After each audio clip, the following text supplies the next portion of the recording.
I sold my car in Carvana last night. Well, that's cool. No, you don't understand. It went perfectly. Real offer, down to the penny. They're picking it up tomorrow. Nothing went wrong. So, what's the problem? That is the problem. Nothing in my life goes as smoothly. I'm waiting for the catch. Maybe there's no catch. That's exactly what a catch would want me to think. Wow, you need to relax. I need to knock on wood. Do we have wood? Is this table wood? I think it's laminate. Okay, yeah, that's good. That's close enough. Car selling without a catch. Sell your car today on Carvana. Pickup fees may apply. Brew Strong is brought to you by Blickman Engineering, home of the Riptide. Visit them online at blickmanengineering.com.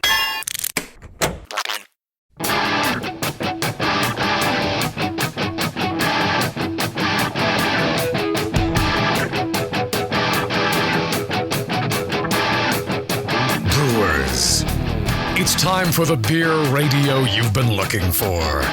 This is the show that dispels myths, tackles the toughest topics, and makes no apologies for geeking out on beer. Hosted by two guys that drink before they think, Jamil Zainasheff and John Palmer. This is Brew Strong.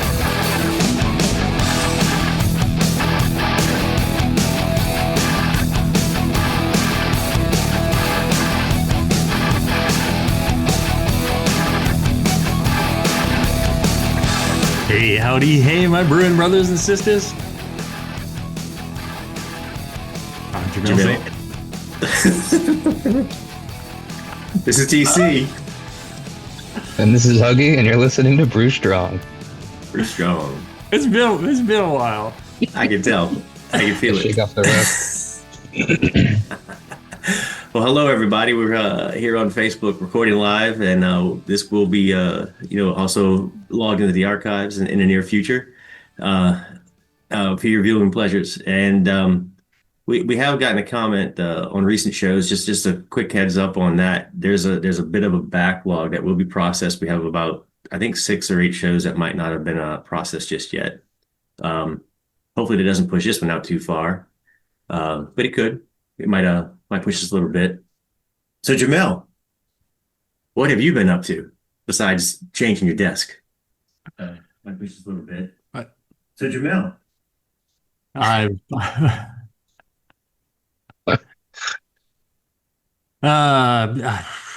just surviving. That's all. well, you're looking good. It's good to see you. Yeah, thanks. That's good. Yeah. So I've moved. Anyone who actually tunes in might see that my background is different. I'm back in Louisiana, and that's been exciting. Getting the new house to feel like the house instead of just the new house, a bunch of boxes. What's happening in your world, Huggy? Yeah, have you started brewing yet? I'm planning this weekend. I have to buy yeast Friday. Unfortunately, the homebrew shop in New Orleans is not open on Thursdays, so it's going to delay me a day, probably pitching. But I should be brewing Saturday. What are you brewing? I'm going to do a pale ale. Yeah. Interestingly, though, I think I'm planning to do Sasquatch and Citra hops in my pale ale. Sasquatch. I haven't heard of that one. Yeah. And I think they're running out of names. They got the anchovy, they got the Sasquatch. They're trying to come up with anything. It's like naming a brewery now. Yeah. You're just gonna have to do it. These are gonna start sounding like pharmaceuticals. Yeah, it's like Sky Rizzy. Yeah, Hop Rizzy. I was thinking Hop Rizzy. Hop Rizzy. Hop Rizzy. Nice. I hope the Sasquatch is good. Zip hop. All the latest. I hope they don't come with warnings. Warning: this may like you like beer more. But good stuff. You know who else likes beer, huh? Yeah, our good friends at Blickman Engineering. Absolutely. Those guys. I hope they've had good holidays. I haven't chatted with them in a while. Jamil, have you run across them by any chance? Have I seen them in person? Yeah, or similar. No. I haven't seen anybody. Yeah, pretty much a recluse most of the times. I did go and met up with Mitch and Mitch Steele, Lee McDowell, Andrew Conlon. Went to Andrew's new place that he's brewing, Vallejo Brewing Company, and we brewed Evil Trinity, you know, the triple IPA, and Nice. had some fun doing that. So Yes, I haven't been doing a folks. whole lot. I'm still having to be very cautious about my Oh, exposure levels, gotcha. but Well, I did notice there must have been a rush on the Blipman gear because it looked like they were out of stock a little bit over the holidays. Because I got the emails that said they're all stocked up and shipping again, yeah. which very happy for them. I mean, that's great. I mean, they're wonderful products. You guys know I brew on my Anvil Foundry, and if I ever go back to 10 gallons, I'm gonna have to buy the larger Anvil Foundry because I I They're, enjoy brewing on it. It's very convenient. you know, 20 years of doing this show, and they've been paying to keep the show on the air for 20 years. And That's it's awesome. amazing. And they've just been the nicest, kindest folks. You know, like you find in Indiana. Great folks and great engineers, and just building some of the best brewing products out there. So give them a shot if you're looking to up your game and equipment. They've got it all. They've got from the more you know, just really sturdy, simpler, not a lot of bells and whistles stuff, all the way up to the high end, lots of automation and all that stuff, and commercial gear too. You want to open a commercial brewery, they can help you out with that too. And I think one of their best things is kind of like a 3-barrel fermenter that will just wheel right through a doorway. That's very clever. Yeah. Yeah, that's cool. Sorry, Well, yeah. did not mute my phone. Good stuff. I'm just a problem these days. Well, I know Justin has the ability to edit, but I don't know if he has the desire to edit. It's all right. I think people will, you know, like after 20 years, will cut me some slack. Hopefully. I would hope so. I mean, they've heard me do much worse. Yeah. I did want to mention. I hear you're working on the yeast app, the yeast pitching app again, and I am very excited for that. Yes. So Lee McDowell is a software developer. So we happened to just talk about it when we were together at Vallejo Brewing. And I'm like, you know, if somebody wants to revive this, make new app, and then you're like, all right. So any proceeds would go to Mr. McDowell, and I give him some. Hey, you help too, and I give him some code and things like that, some formulas. So we can make this use the same equations as the previous app, and then we might tweak it again for, you know, updated knowledge as well, since in updated products, since Yeah. a lot of the products have changed.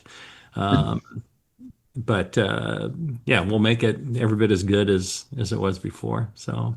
hopefully, he already had like a quick prototype out there, which was pretty amazing. Nice. I'm looking forward to that too. Yeah. Yeah, so you know, when he was passing it back and forth, and I mentioned the alternate yeast package sizes, the one thing I didn't consider is if he would just let you dial in your yeast pitch effectively, you know, even pros could use it. Oh yeah.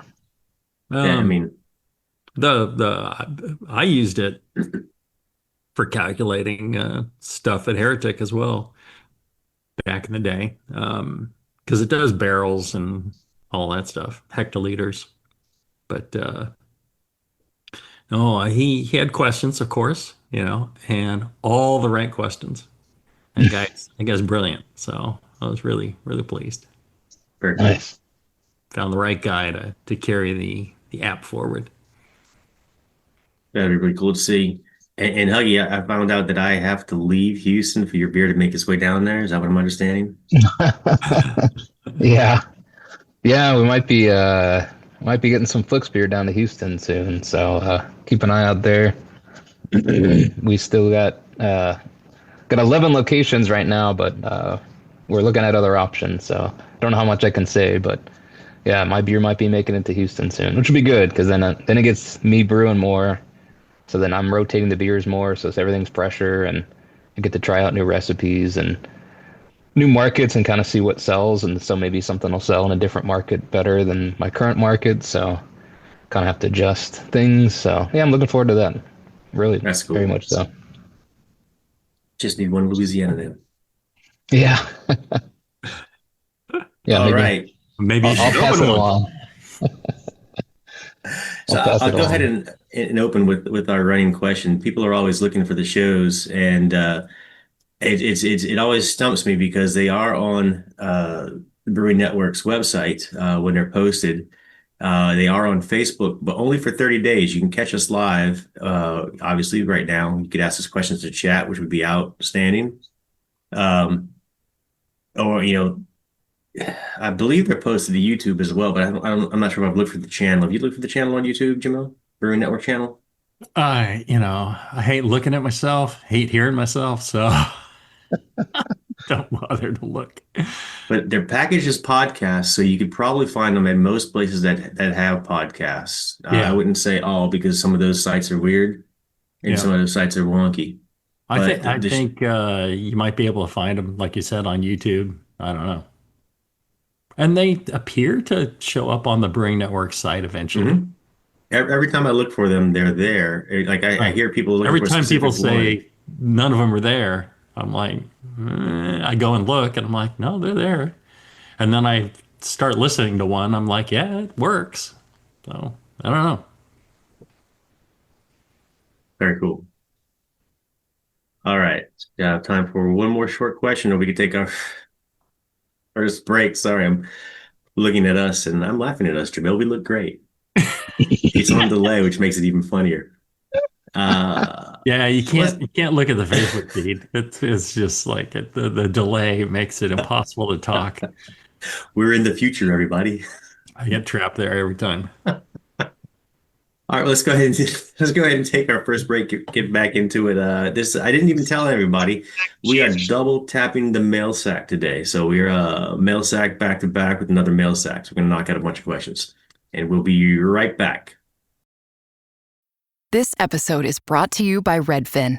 You're listening to a podcast, which means you're probably multitasking, maybe even scrolling home listings on Redfin, saving homes without expecting to get them. But Redfin isn't just built for endless browsing. It's built to help you find and own a home.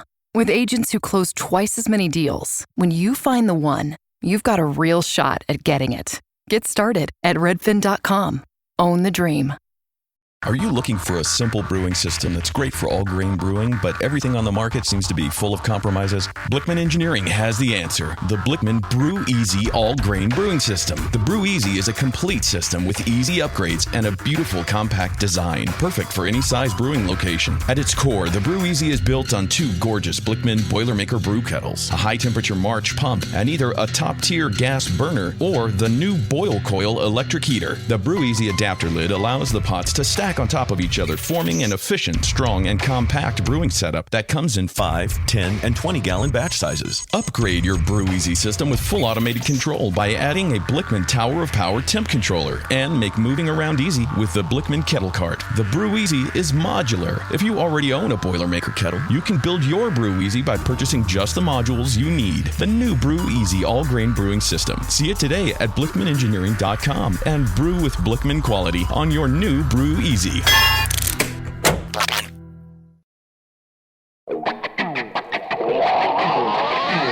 Back to the beer guys that make other beer guys look like wine guys. Brew Strong. And we're back, and today we have Jamil Huggy and I. John couldn't make it. I'm going to try to work on that in the future. He's got a new schedule that he can tell us about next time he joins us. And we are double tapping in the Mailsack, back-to-back shows, hitting the Mailsack. Lots of questions. And as Jamil knows, I have a mandate to finish through all these questions. Yes. We will answer every question that has been sent to Brew Strong at thebrewingnetwork.com. Absolutely. We'll get there. One way or another, those are all getting answered. And you know what? You can't No overload question because left behind. right now I would appreciate a better ratio of questions to spam, honestly. Everybody wants to tell us how we can make this show better, but we already know it's the best it gets. Sure it is. Sure it is. All right, so James writes in, who is also listening to chat. Thank you, James. And he has a great idea for a show. We could do a separate entire show on this as well as knock these out here and there. He would like to know Jamil's updated thoughts on dry yeast versus liquid yeast. And I know you've spoken a little bit about it recently, Jamil, and I'm curious about it because I have you can buy 001 dry right now, and I haven't even brewed with it yet, but I keep it in my fridge as a backup. That's a good idea. That's one of the advantages to dry yeast is it's quite stable. You don't want to freeze it, but you store it in your fridge, and usually the packs are foil lined so it doesn't screw up the yeast. But that's a huge advantage to dry yeast. I think dry yeast has come a long, long way from what it was, 2-3 decades ago. Then it was not full of, but it would have some traces of bacteria, wild yeast, things like that, because of, when you're using air to dry a product, any powdered product, you should be suspect of adding to your beer without, running it through a heat process. So, the boil or whatever, whirlpool, hot whirlpool, whatever, or pasteurizing post package. The problem is, anything that's powdered, they have to blow a ton of air through it, hot air, and that can introduce the bacteria, the wild yeast, things like that. But they've gotten really, really good at it now. The dry yeast manufacturers, they've also gotten better at, I believe they've gotten better at growing it on maltose instead of dextrose, molasses. They would grow it on a simple sugar, and so growing it on maltose is going to be better as well. So they've done some amazing things. They even have like bacterias that are available in packets, and they have Brett that's available in packets and all that stuff. So it really has come a long way. The issues I have are still, man, sometimes there's a character to dry yeast, and I don't know if it's because people are just sprinkling it on the top or something like that, or I would imagine it depends a lot, but yeah, dry yeast a lot better. I still prefer liquid yeasts most of the time, and also the strain selection in liquid yeast is huge compared to dry yeast. They've come out with a lot more dry yeast, but not nearly as many, and not all of them will dry as successfully, but they've improved that too. So I believe in dry yeast. I'll still use liquid because it's easy and it's pretty much guaranteed. I know what I'm going to get. So does that answer the question? It does answer the question. I think this is a great topic. If we go on, I mean, because I know Huggy uses some dry yeast in what he's doing, and I have some follow-ups as well. But Huggy, you've been using dry for quite a while in a professional situation, correct? Yeah, we're using it. We're actually right now going through our core recipes and trying to look at everything, look at hops, look at yeast, look at malts, and trying to either save money or make it easier to brew or whatever. So yeah, we've switched over to a lot of the dry. AEB is a new company out of Italy. Well, they're not new, but they're kind of new to the brewing world, I guess, the last couple of years. But we've been doing good stuff with their stuff. They have a hazy, like English strain that's working great for hazies, and the variety. I agree with Jamil saying that the variety's gotten much better now. The process is better. And then it's got the long shelf life, so you can just throw it in the fridge and then just have it. I got yeast that's 6 months old in the fridge, but I pop it open and day of brew and it's all good. So yeah, I'm liking it. Yeah, you don't get quite the variety of the liquid, and and I think there's only like 4 manufacturers in the world of dry brewing yeast, 3 or 4 I think, and so there's not a lot of options, I guess. So that's why it's taken so long, is because there's just not so much competition, and then I guess there wasn't really a need. But now that people are trying to save money and stuff, but yeah, it's gotten better. I like it. Well, I think the the products improved, and so it's becoming more and more acceptable. The thing is, no matter dry or liquid or whatever, the thing people need to remember is that when you are choosing yeast from a given manufacturer, it's going to be different. California ale yeast is not the same. Y yeast 1056, White Labs 001, USO 5. Well, they are not necessarily the same, because the way that this is produced is, somebody took, a bunch of yeast and they plated it all out, looked for the, pure yeast strains. It's grown up from a single yeast cell into a little colony. They pick a bunch of colonies off of their plates, put them, in test ferments in the lab, and then go, okay, how much did all of these attenuate? What's the pH? What's the, they're looking at what are the flavor profiles. And then they decide, they go like, well, this one best represents what we want to do. We think this is the best California ale yeast. Well, at a different supplier, and in their lab, they may have decided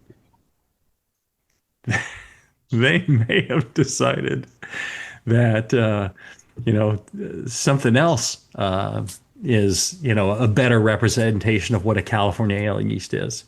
So they're all different. They're not using the same yeast. They're using different, that they grew up and that they're banking themselves. And every time they grow it up from that. Their ideal representation of, a Belgian, golden yeast, or a Saison, or a California ale, or whatever, hazy yeast or whatever. So keep that in mind. They're not all, any yeast is interchangeable, but you're not going to get exactly the same results if you choose a different, producer of yeast. So one of the things you said might answer one of the questions that's always been out there about dry yeast. We in the past, was that don't bother repitching, it's cheap. But also, if it wasn't quite as pure as it is now, don't bother repitching because it's not as pure. Right. But now that we have a higher quality, maybe we do. Thank you. That is is in the meeting.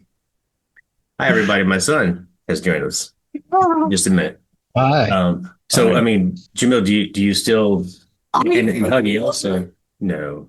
Do you still think don't repitch dry yeast, or go ahead and repitch dry yeast? And Huggy, do you repitch your dry yeast? And I'm going to mute for just a minute.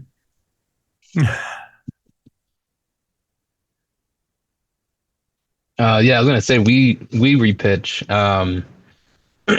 but I have heard that the way they preserve the yeast is they add some kind of nutrient or something, and what that does is it builds up I don't know if it directly replaces the glycogen stores or as a substitute for the glycogen, so that's why you don't need to oxygenate the dry yeast.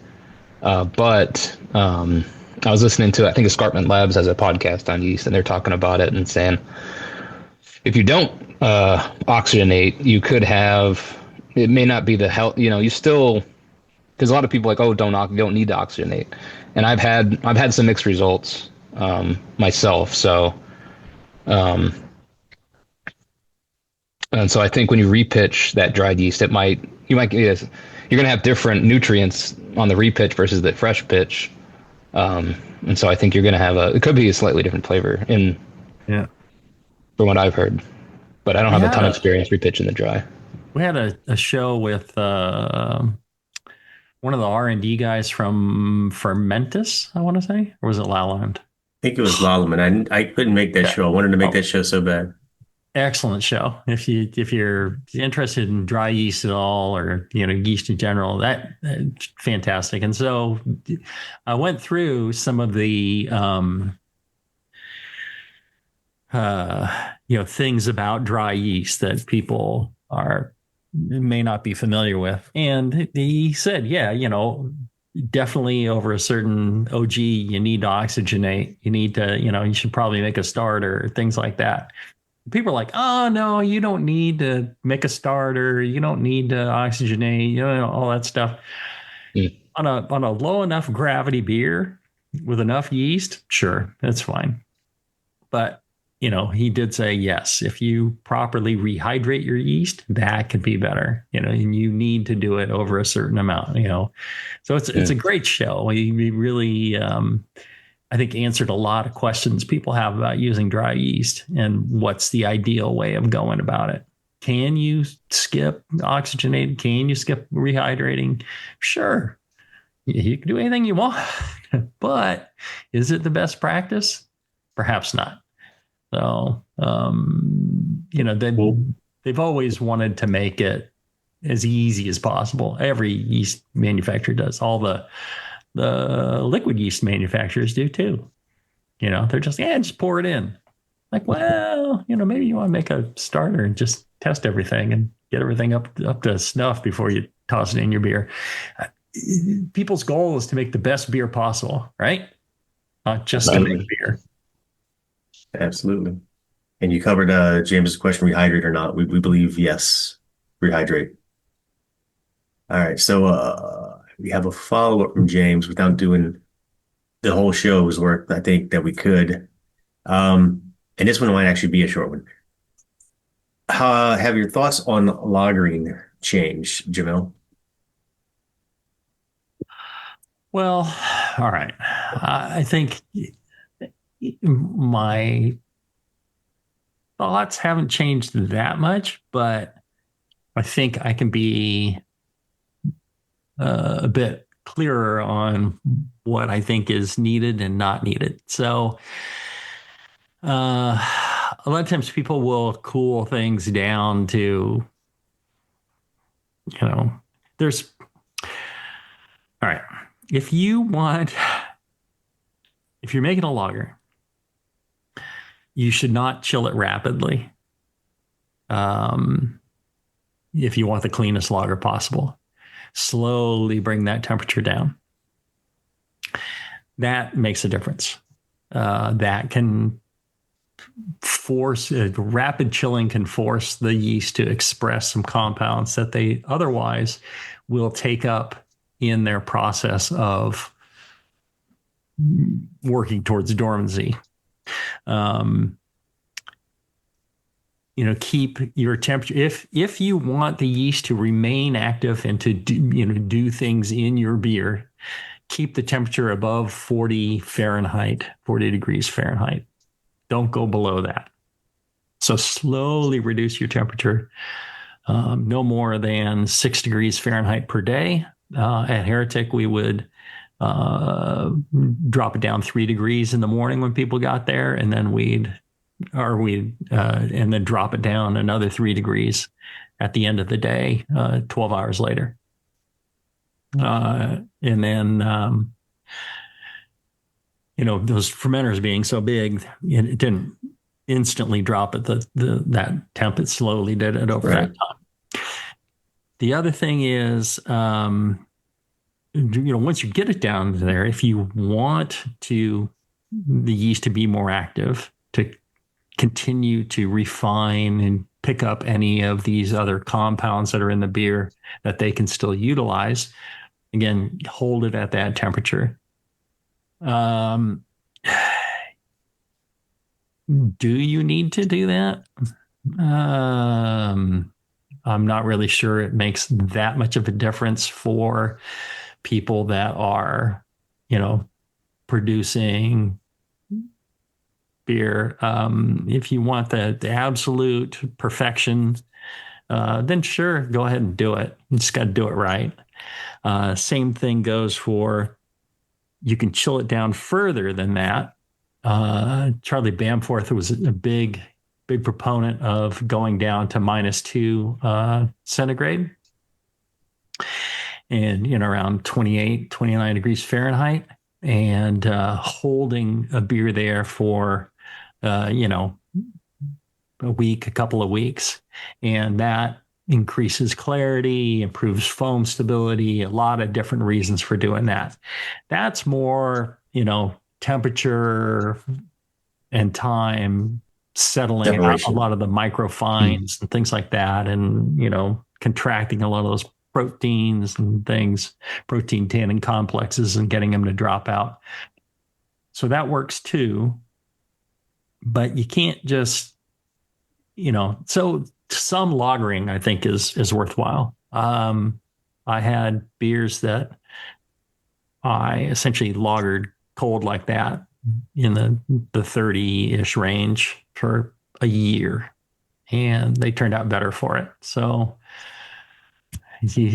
there's certainly some value to that, whether it's critical or not. I mean, if you're worrying about that, you need to master fermentation first. So, does anything stick around your brewery long enough to really get a lager on it, Huggy? Yeah. Right now, the brewery I'm at just opened a few years ago, so it's kind of slow. So yeah, we have some Mexican lager, one of our flagships, Lucha Libre, and I lager it, and sometimes it lagers for a few months. So yeah, it sits around a while. But I've taken Jamil's advice and just do the drop a couple times a day, slowly drop it over the course of a week or so. And then we were reading, we had a book club for work, all the head brewers, and we were reading Modern Lager by Jack Henley and Joe Connolly. And it's a really good book too. There's a lot of good stuff in there on different ways of lagering too. Yeah, like low and slow, or fast and cold, or and you get different kind of effects out of it, and different reasons. So yeah, that's something I'd recommend. If you're looking at lagering, read that one. That's a good one. Especially if you love decoction. There's a whole section on decoction. So if I'm hearing it, basically, it's if you want the yeast to mature your beer, keep it 40 or a little above. And if you want to accelerate the fining, and not by much, mind you, bring it cold. Well, and you can do both.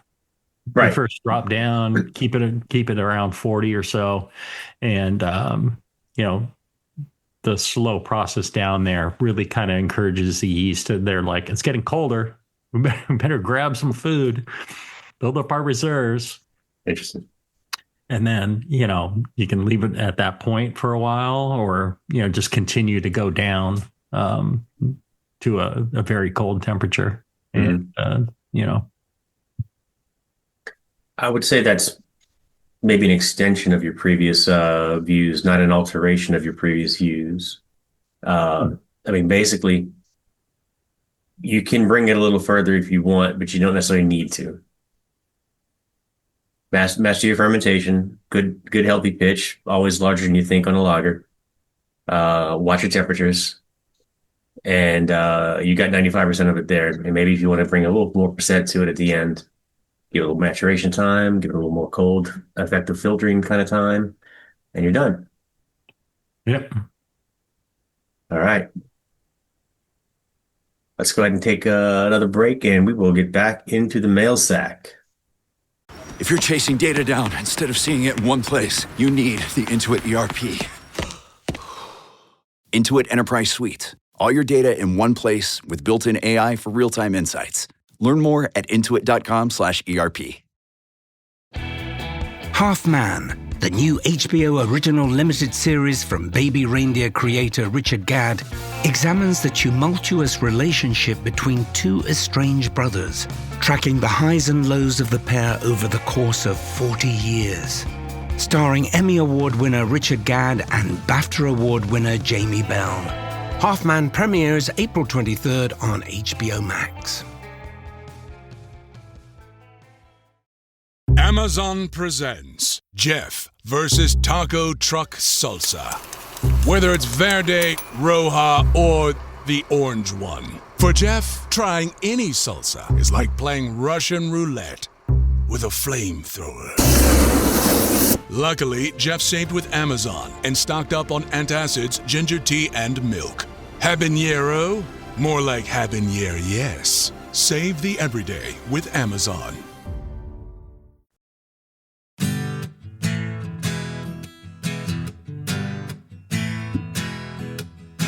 And we're back, and this is, we're double tapping the Mailsack. Of course, if you're listening not live, you're only going to get a single tap. You have to wait probably another month for the double tap effect.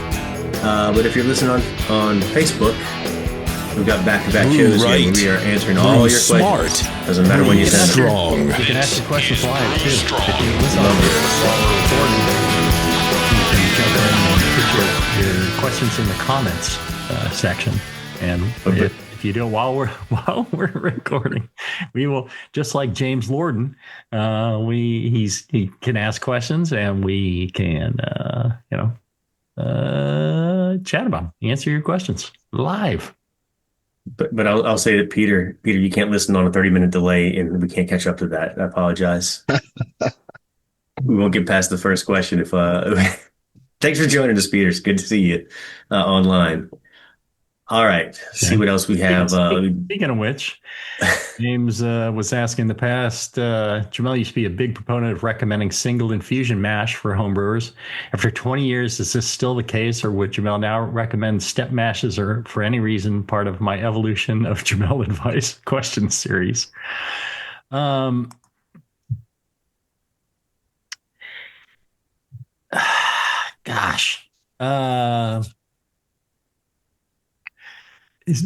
Single infusion is still the way to go for the vast majority of beers.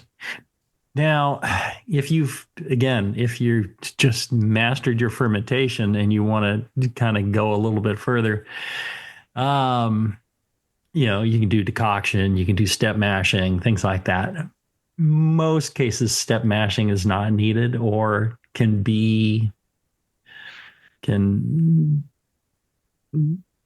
cause you to have less than ideal beer. A lot of people, it takes too long for them to do the steps. And so you end up with this really long protein rest, really long, and it's just not the best for the beer. So for that reason, I definitely say just do single infusion. Once you've mastered that and you're winning best of show with single infusion and great fermentations and all that stuff, okay. Maybe you want to move in and add, because I can tell you now, decoction is not the reason you're not winning best of show. Step mashing is not the reason you're not winning best of show. Those are not the reasons. Can it make a difference between two perfectly brewed beers? Possibly, yeah. I did decoction with Matt, my buddy Matt, when we made the Dusseldorf Sticke Alts. Went to Dusseldorf, and it just inspired me to go ahead and do decoction on those. Turned out great. Was it really absolutely necessary? No. James is asking, rehydrate or not? In the past, we've heard people say that manufacturers give different advice to pros than homebrewers. Yes, they do. And one of them was rehydration. They'd be like, no, you don't need to rehydrate. Homebrewers just sprinkle it on the surface. And then you click a link for commercial brewers and they'd be like, okay, here's how you rehydrate. Yeah, I refer you back to that show we did with Lalawand. They're like, yeah, if you can do it, rehydration is definitely better. And that's where you have not also changed your opinion. That's the same opinion I've always heard you say. Rehydrate. Right. Don't listen to them. They tell the pros one thing. Why shouldn't you do the same thing as an amateur or as a home brewer? Right. It's not like that's a hard step, rehydrating you. No, it's not. I mean, when I'm making pizza dough, I rehydrate my yeast, right? I want to make If that's where you're messing your beer up, that's not your problem. Right. Let's see. Peter Simons says, I suggest, again, in the comments of the Facebook, you go on there live and answer, put in your comments or ask questions.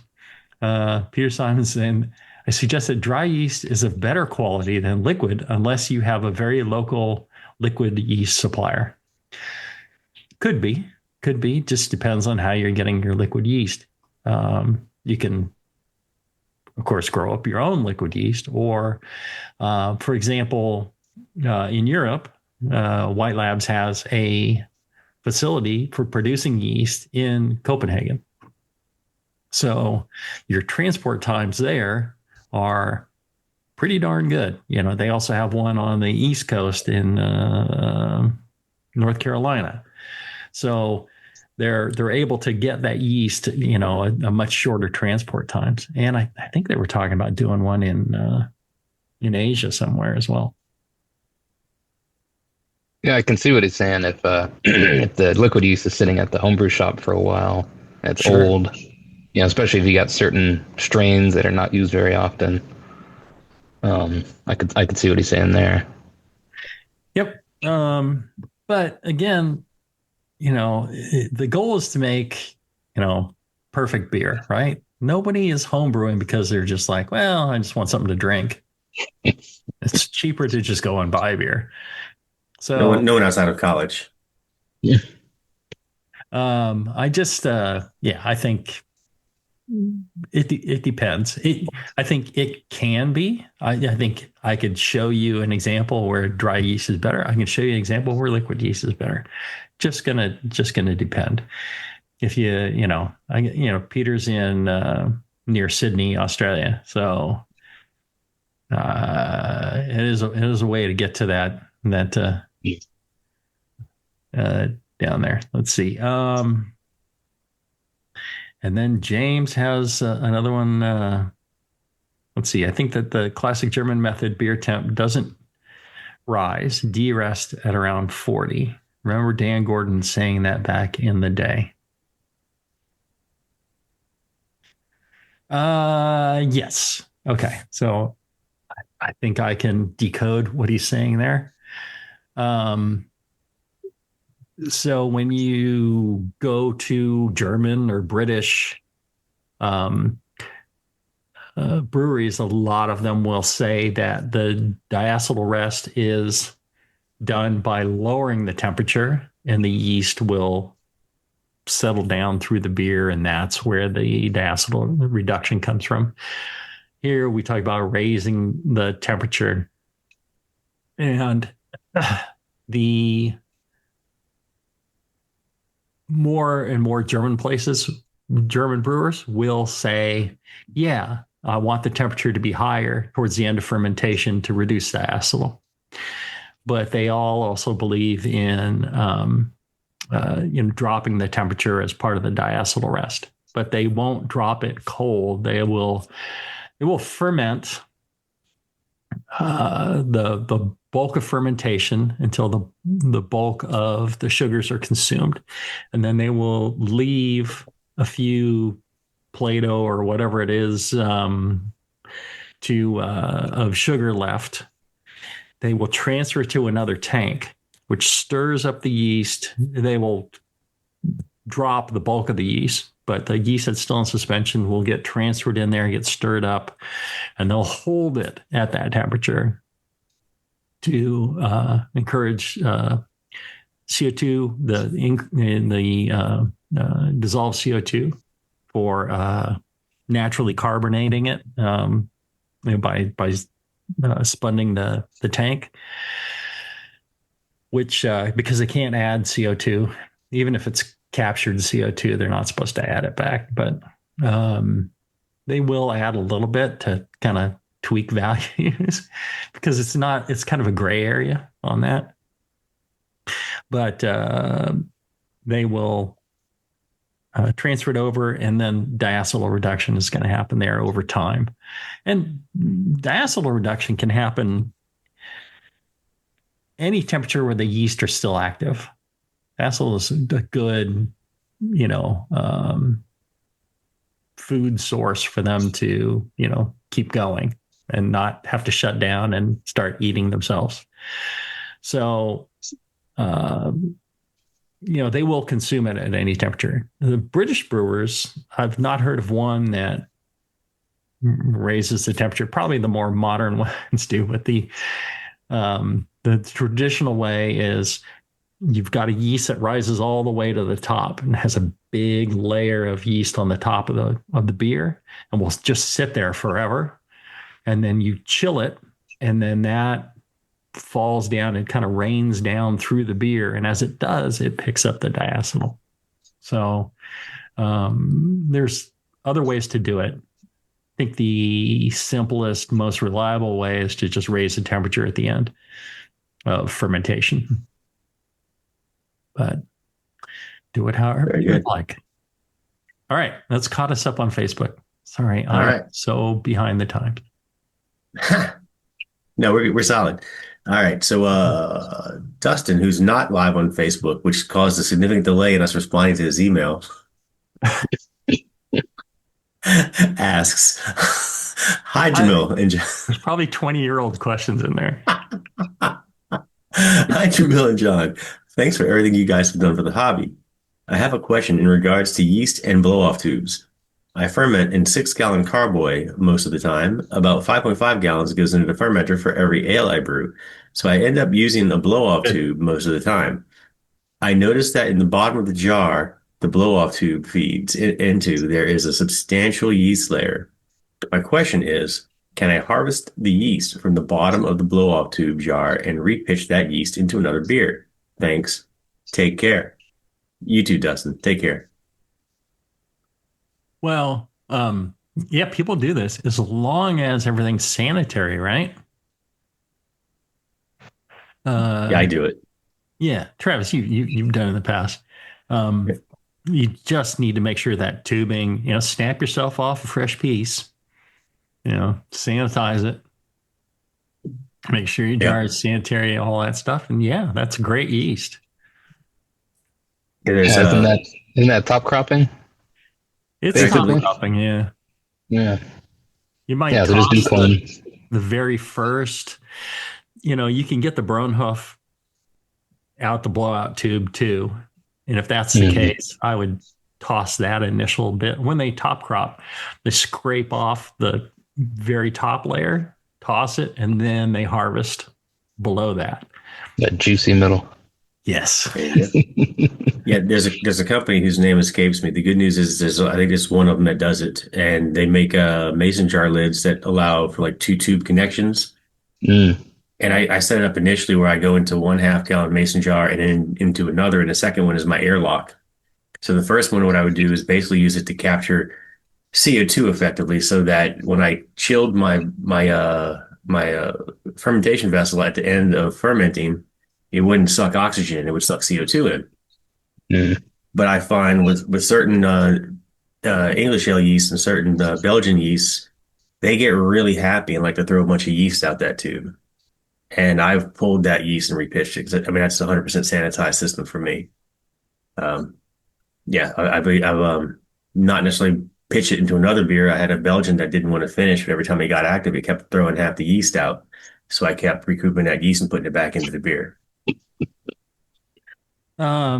Speaking about reusing yeast, Kareem is asking in the Facebook chat, the comments section, essentially, what are the benefits from reusing yeast?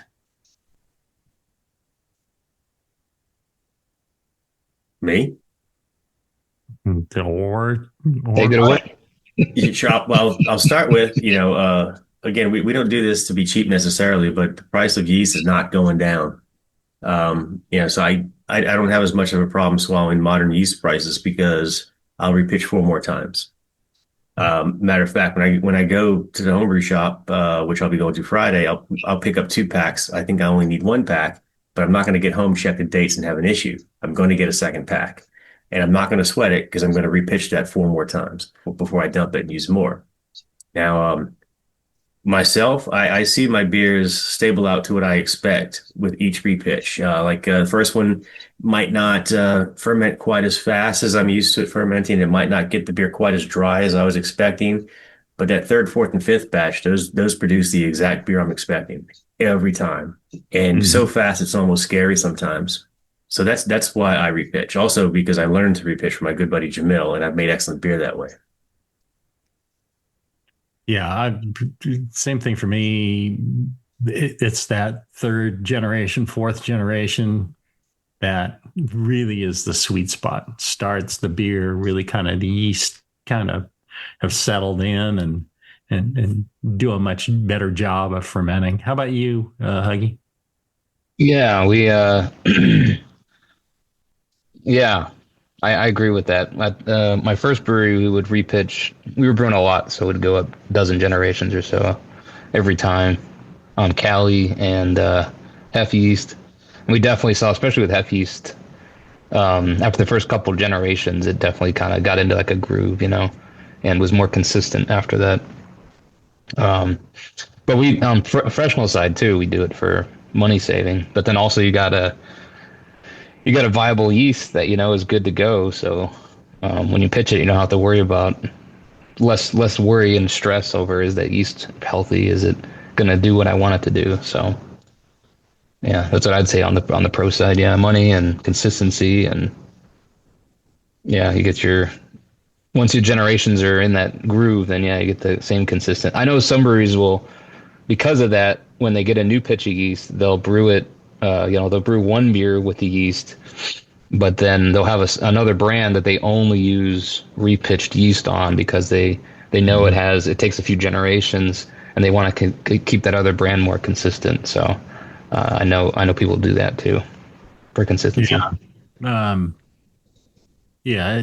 At Heretic, we would start up on a beer that was like maybe a one-off or something like that, or we'd start off with a 30 barrel on 30 barrels and brew that, and then get the yeast, and then we'd brew another batch, with the subsequent yeast, and then we'd blend that back in, 30 barrels back in. So the differences were not noticeable. They're small differences, but side by side, you can taste them. They're not, it doesn't mean the beer is going to be horrible, but it is not going to be as great as it could be if you don't repitch. I think repitching is an important part of great beer production. Brock in the chat was saying, in response to Peter, he says in his area, dry yeast is pretty good for ales, but for lagers, he has had amazing results with WLP 830. That's the German lager yeast from White Labs versus 3470. It's essentially the same yeast. If I remember correctly, as I was saying, they're not all exactly the same. They're slightly different. 3470 is the Weihenstephaner strain. Weihenstephan, yeah, that's the world's most used lager yeast. And people will fight over that. People swear by yeast than any other. All the beers, it might be all the other beers combined don't equal the amount of 3470 that's in use. Whoa. And it's let's see if I remember. Only my experience, of course, Brewing Network Chuckanut Brewery episode, which is my favorite episode by far. I got crazy in trying to use the 3470. I just couldn't get the results I wanted. I'm a Y yeast guy, another excellent product. But for lagers, I loved me some WLP White Labs yeast. Not sure why, but I'm a fan. I'm a WLP lager yeast guy. Yeah, absolutely. Like I was saying earlier, yes, the yeast will be different. You can say it's the same yeast, but it just depends on the lab and what selection they made. I'm not saying one's better than the other, but if you taste them all, you'll say, I like this one better. And that's what you should use for your beer, whichever one you think is the best, of course. Yeah, Brock, what's working for you, man? And it sounds like you did some good research on what made the best beer for you. Mm-hmm. So, outstanding. That's what we like to hear. All right, let's take our final break, and we'll be back with a little more of the sack.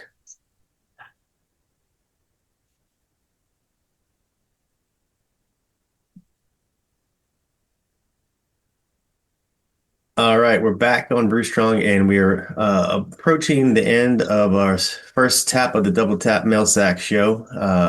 Jamil, Huggy, and I here, and if you got this far without realizing who's talking, that's on us. That's not you. That's on us. All right. We've had fine introduction at the beginning of the show. Oh, yeah. Yeah, I had already forgotten about it, so glad you brought it up. We've had a flurry of activity in the comments, the chat on Facebook, and I love that. I'm thankful to everybody that joins us live and gives us the questions. And as you can tell, that's priority. You came to see us. We're here for you.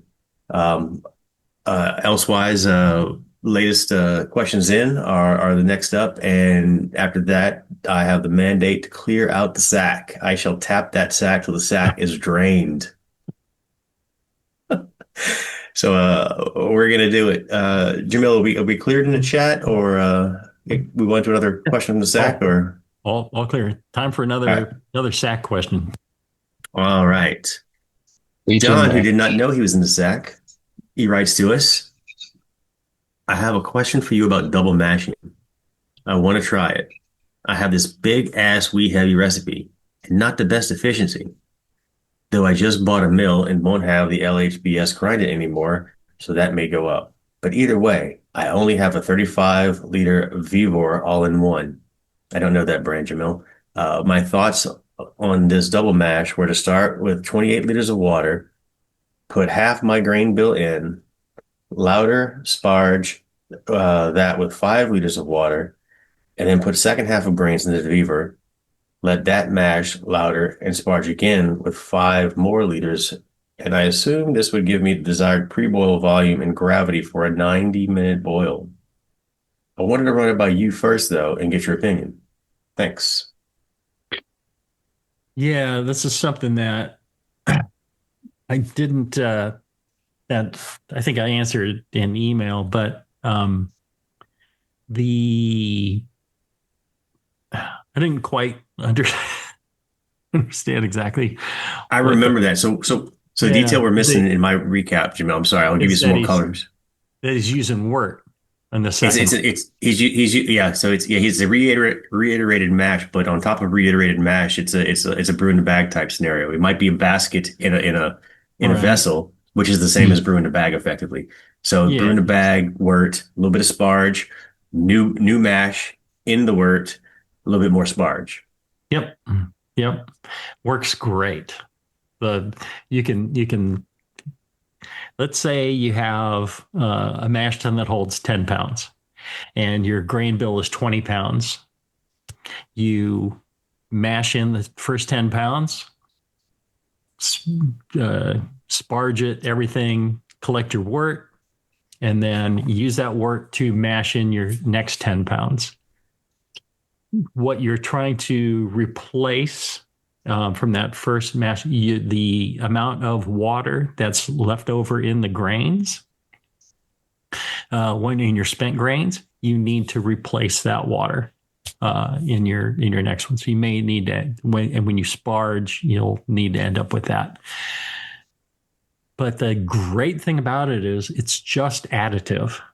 If the numbers will work out, and you can calculate it like a as if you just mashed 20 pounds.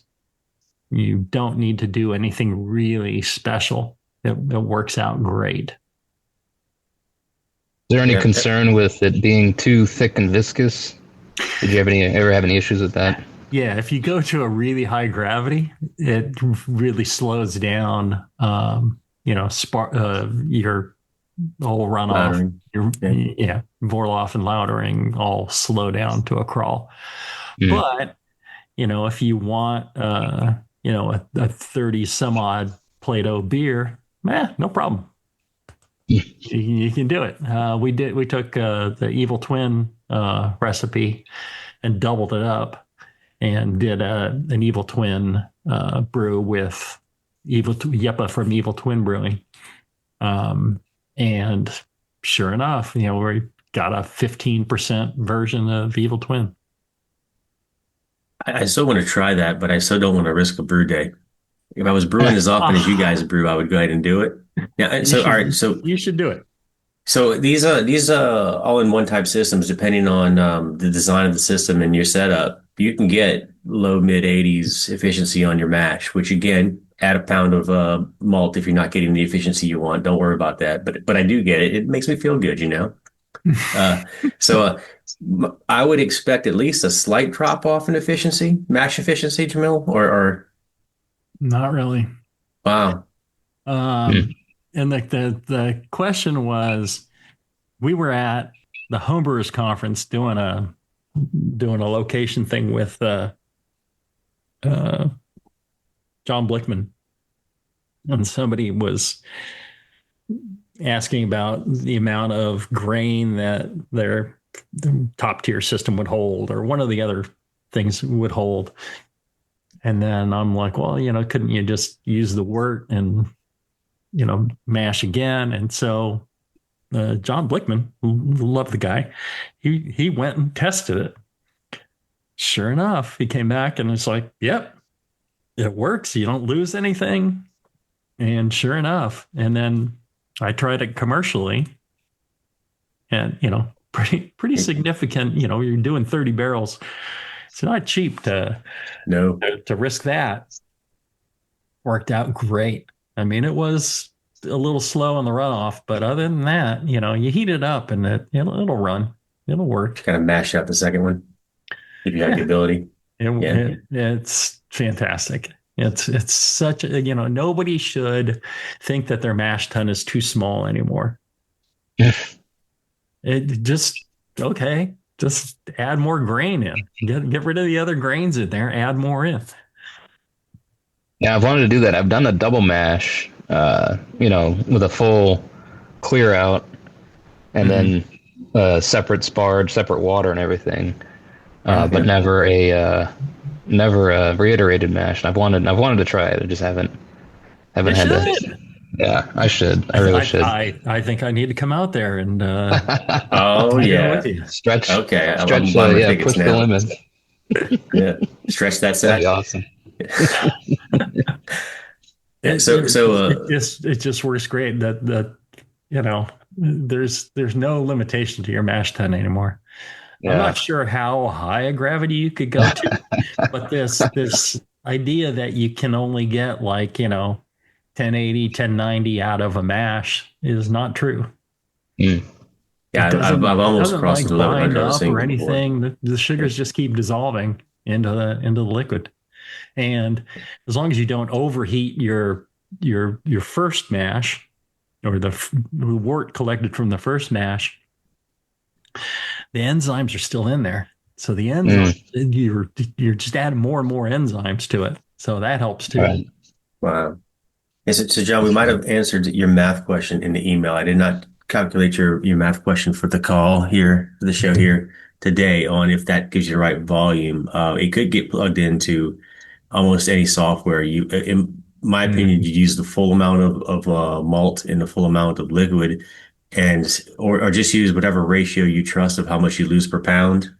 I find Beersmith runs a little rich. I don't quite lose as much as Beersmith, especially because I brew in a sack and squeeze the hell out of it. So I get good returns on that. But that part of the math should not. Juice out of your sack that way. Oh, I juice that baby. I do. Brock says in the chat, it's not the size of the ton, it's how you use it. There you go. Let's see. I don't want to make any comments that'll get me canceled here. I know it's hard to do. I don't need to find that limit. All right. So where are we? We are doing a double tap as stated, and I think that's our last question for the show, Jamil. All right. And we can roll right into another one. Don't forget to support our #1 and all-time greatest sponsor ever. I mean, all our sponsors are wonderful, but Blickman's been here since the start, making some of the best 20 products. years we've been doing this. It's amazing. It's like I wasn't even born back then, except from '53.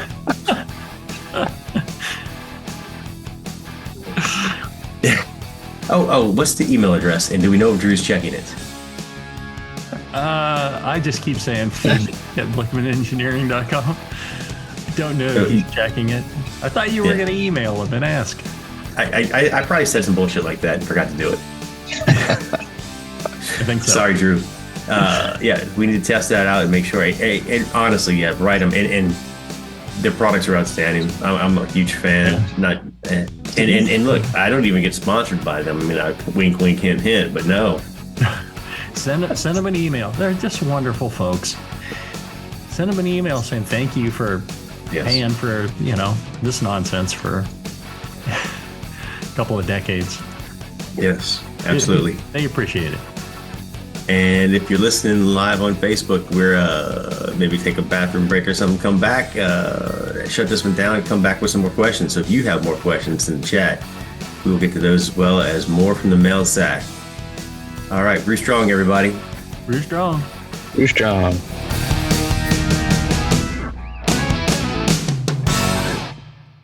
Ryan Reynolds here from Mint Mobile.